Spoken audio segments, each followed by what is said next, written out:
the untamed in the Junction City, where Peter schemed fame, but not initially. Interesting name, it's got the history. Underground tunnels that be shrouded in mystery. All that it is to me, the place that I call home, all that there is to see. He is a documentary filmmaker. He's an independent filmmaker.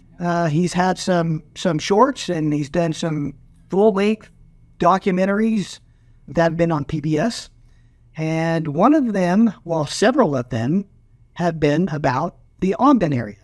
So let's talk about that. And they're very interesting. We'll ask you where to see those a little bit later, so that those that are listening can go and watch and listen to your work, because it's totally worth seeing. Thank you. So let's just get right into it. So what made you decide to do a documentary about Ogden?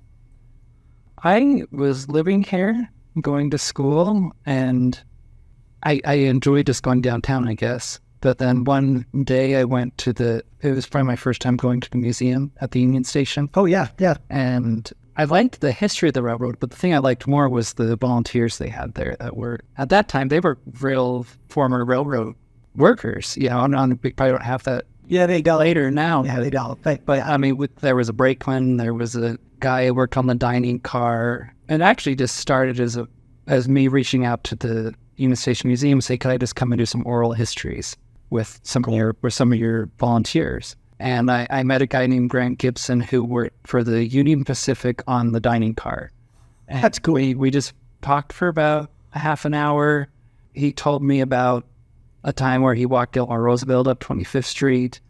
He told me about a time where he kicked Frank Sinatra off a train because he was too drunk.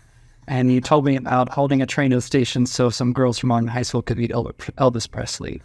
So I was just kind of, who was the next person I can talk to, basically. Yeah, I know what I mean. So I just kind of started cycling through these volunteers. And just once I had this media, I thought, why not put together a documentary on the history of Ogden through its railroad history. And that included the station and some of the businesses of people on 25th Street. Yeah, that's cool. And the documentary is really cool. Well, thank you. Yeah. So some of the things that were in there, you talked about the Union Station, and I didn't know that they used to have people that actually worked on the railroad. So yeah, that's pretty cool. So is there anything else about the Union Station that you found as you were? You know, it was... The film talks about the architecture of the station. There's been 3 stations there. There was the original one that was just kind of this makeshift station in the 1800s, late 1800s. There's kind of some really fun articles that came out in the Ogden Standard, basically just making fun of the shack down there by the railroad tracks. You know, the king of, or the, people from Brazil and, secretary of this and that is passing through as they come through the country, because you have to stop in Ogden to change trains. Sure. Time, yeah. I think it was Emperor of Brazil was the one who stopped there. So then they're, greeted by this muddy, swamp, they called it. Yeah. After a few years, you had a second station built, which was this gorgeous building. The current building is basically on the foundation of that building, but it had burned down in the 1920s. But if you watch the documentary or just go on Google and look for images of that second station, it's gorgeous. Ended up burning down.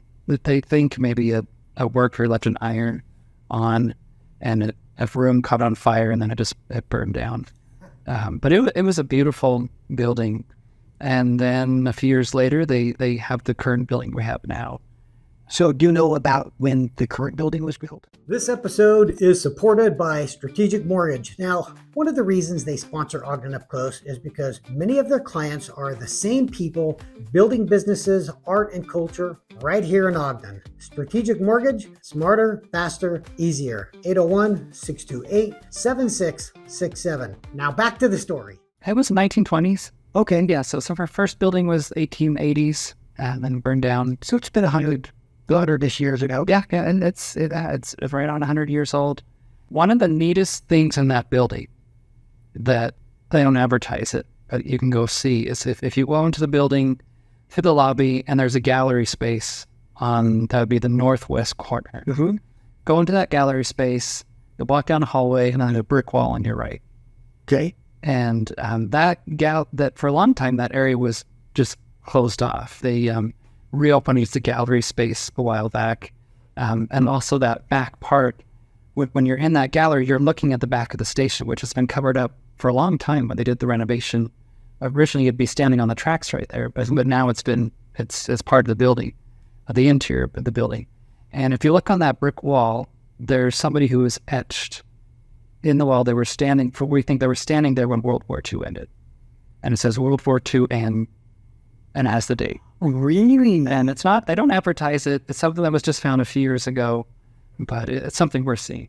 That's cool. So that is in the back parts, like in the west part? It's in it'd be in Northwest Gallery. Okay. Yeah, along the brick wall right there, which originally was exposed. It was outside on the track. Now it's enclosed, but Just looking at that. that's not on the film. That's just something we discovered. Yeah, that's awesome. Another cool thing about that building, if you go into the lobby, look up at the ceiling. I noticed all the tile work on the ceiling. But I'm sure you're going to tell me some more. This is something else. Again, this was put together in the 20s. There are, if you look up, there's wood beams up there. Mm-hmm. The grain is painted. So that's kind of the grain on this. So there's this crazy grain on those beams up there that's painted. If you look closely, you can see the names of the people who painted it. They put their names. And put their names in it. So there's about 5. If you have some of the workers there, they'll help you find them. Okay. But I haven't been able to find them all on my own yet. Apparently there's a few, but you can see their names up there. Hurry. Interesting. Yeah, fun fact. So let's go back a little bit further. So why is the train station there? Why is it in Ogden? The original Transcontinental Railroad, they started in the west, they started in the east. They didn't really know where that was going to link up, right? In fact, the two lines actually crossed each other because they were getting paid by the mile. I mean, they were getting paid by how much traffic they put down. They're out there on government contract, you know what I mean? So they're going to keep building and building, and eventually the government had to say, okay, we're done. And they said, we're going to have the place joining the rails at Promontory, which is where you can now go. The Golden Spike. The Golden Spike. We're going to go out there. You can see the reenactment. But that place, it's essentially it's an airport, you know. But you have a layover. You got to get off of one company's car, get another one. It's like taking a flight, you know, from here, and you have to have a layover somewhere. Sure. So that just wasn't an area. It just was an ideal place to do that. You're talking about Promontory. Yeah, sure. Because it's like nothing's out. Yeah, you got to be able to eat. You got to take a break. You know. So there was all kinds of discussion. People wanted that. You know, I mean, that's going to be an economic hub. There was a town north of here called Corinne that really made a push to try to become that.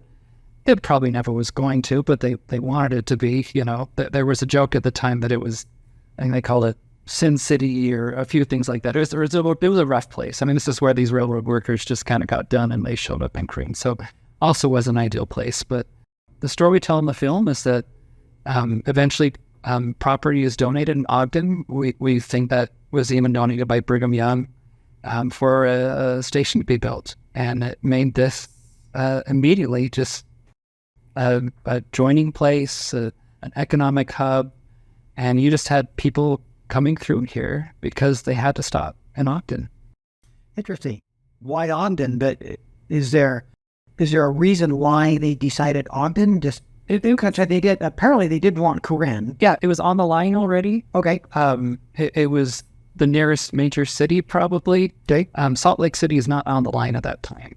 The railroad didn't go through Salt Lake, so it just seemed like a good fit. Yeah. And eventually, you had a spoke line built to Salt Lake. You have other spoke lines built, but there was a period of a couple decades there where they said you can't go anywhere without going through Ogden, and then anybody crossing the country on rails had to stop here. So, and that's right on 25th Street. So that's it. The rail station is right at the end of 25th Street. And they call it 2-Bit Street, right? So, and 25th Street has a history of its own. Right. I mean, you go to a Greyhound station, you know, I mean, any place that has a lot of transportation, there's a lot of things just happening. You have a lot of colorful people. Yeah, exactly. You've got a lot of things happening. And that the street, you know, I mean, it's built based on the needs of that building. You know, I mean, you need to have hotels, you need to have restaurants. And so there's all kinds of truth and legend and rumor, you know, about what happened on that street. But it was, as we go in the documentary, it was a colorful place. You could say that. Yeah. Yeah. Is this my town? I love this place. Can we get down? I love this place.